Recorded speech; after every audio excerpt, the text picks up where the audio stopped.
peristiwa akhir zaman. Diberikan amaran peperangan, bencana alam, dan wabak penyakit. Kita sedang hidup dalam zaman yang belum pernah terjadi sebelumnya.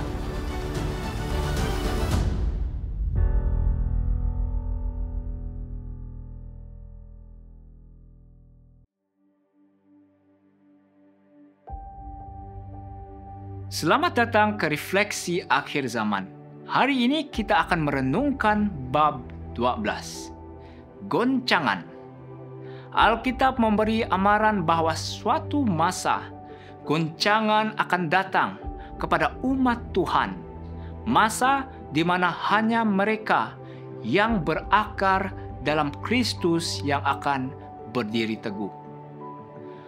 Penulis mengatakan, kita sedang berada dalam masa goncangan, masa di mana sesuatu yang boleh digoncang akan digoncangkan.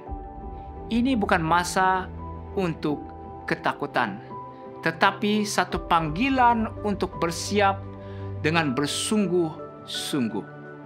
Satu kebenaran yang serius adalah bahwa keanggotaan gereja semata-mata bukanlah jaminan keselamatan.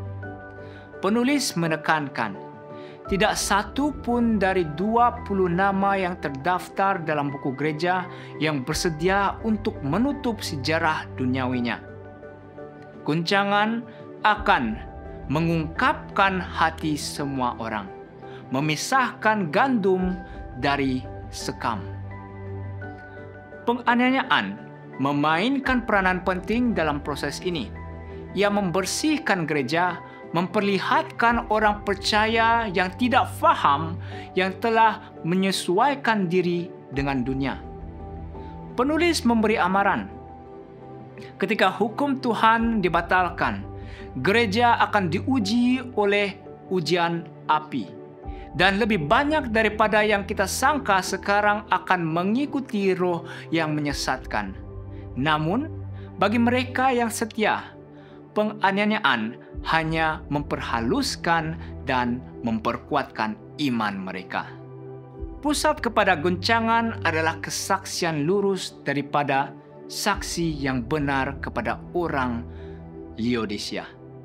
Pesan ini menyeru kepada pertobatan, pengakuan, dan kebangkitan rohani.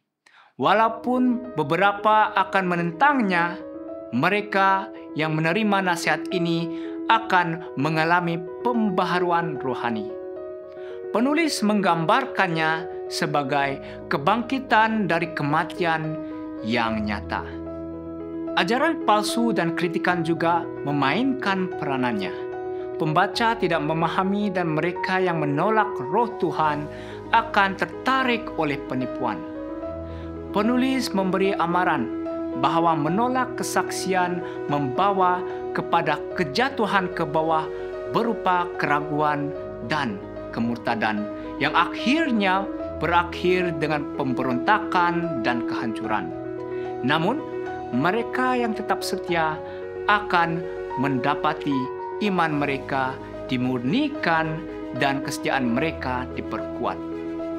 Walaupun gereja mungkin kelihatan hampir jatuh, ia tidak akan jatuh.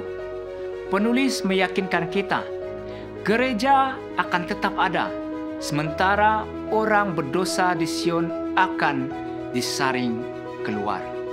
Umat Tuhan yang setia akan dinyatakan, permata tersembunyi yang berdiri teguh di tengah badai, dan ketika ada yang pergi, para petobat baru akan mengisi barisan, mengambil tempat mereka sebagai pekerja jam ke-11.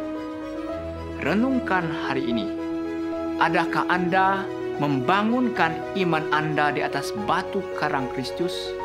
Atau di atas pasir yang bergoyang karena penyesuaian duniawi? Bagaimana Anda mempersiapkan diri Anda untuk berdiri teguh di tengah goncangan?